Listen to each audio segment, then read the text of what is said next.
Let's take a look and see where we are today. Total number of hospitalizations down.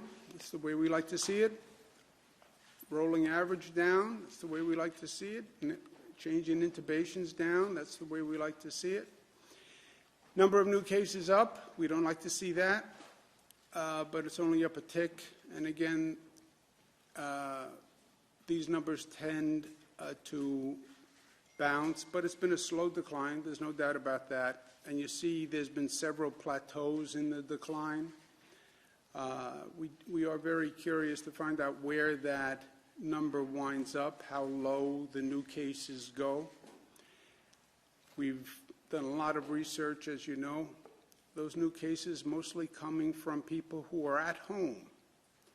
So we're talking about home spread, more than at work, more than first responders, more than essential personnel. And that's the hardest place to control the spread, is when a person's literally at home, right? There are very few precautions. It's all about personal behavior.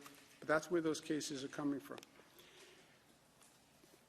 Number of deaths is down, but still painful, 132. We are right about where we were when we started this. Number of lives lost. We go right back to March 27th, and that's when we really first started this miserable journey. We're going to open half the regions in the state today, 5 regions out of 10. They are the regions that meet the numerical criteria. There's no politics to this judgment. There's no arbitrary nature to this judgment. It's all on the numbers. 7 criteria, which basically measure the infection rate, hospitalization rate, testing rate, et cetera. And that's how the decision is made. For those regions that don't qualify to open today, we're extending what's called the New York Pause Order, which is the close down of services and institutions that have been closed down. If a region hits its benchmark at any time, regardless of the pause order, then that region can open. We're opening phase 1 in those 5 regions today. Just some points on each of those industries. Residential commercial construction will open, indoor construction and outdoor. Masks must be worn by employees when they're 6 feet from one another, so they must all have masks. The employer must provide the masks, any gloves, any equipment that the employees need on that work site must be provided by the employer. There's no congregate meetings. For retail businesses, curbside pickup starts. The employee and the purchaser in the vehicle must be wearing a mask. Anyone in the vehicle must be wearing a mask. Gloves are preferred, but they're not mandated. And the employer, the store owner must make hand sanitizer available. If curbside pickup is not practicable, then in-store pickup is available, but it is in-store pickup. It is not in-store shopping. We've worked with New Jersey and Connecticut. We've come up with an agreement that accommodates all needs, and it was done in good faith. The agreement is New York, New Jersey, Connecticut, Delaware will all be opening beaches for the Memorial Day weekend. States will have different specific rules about what happens on that beach. They'll all be plus or minus, but they're all basically in the same ballpark. They're opening Friday of Memorial Day weekend, state beaches. That includes local beaches, lake shores. It does not include pools. Pools are closed.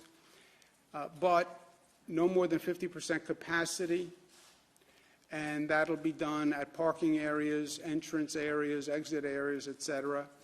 No group contact activities, no volleyball, no football, nothing like that.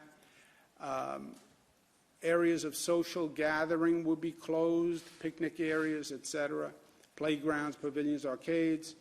Social distancing will be enforced for employees and for visitors. Masks must be worn by employees, and visitors must have masks and wear them when they can't socially distance. At this point, concessions will not be operating. We don't want long lines of people waiting for concession stands, and will ensure that staff levels are adequate to enforce these measures. On the beaches that are controlled by cities, towns, counties, municipal beaches, municipal lakes, the local government can decide to open or stay closed. I just want to say on a personal level, and I want to make sure everybody understands this.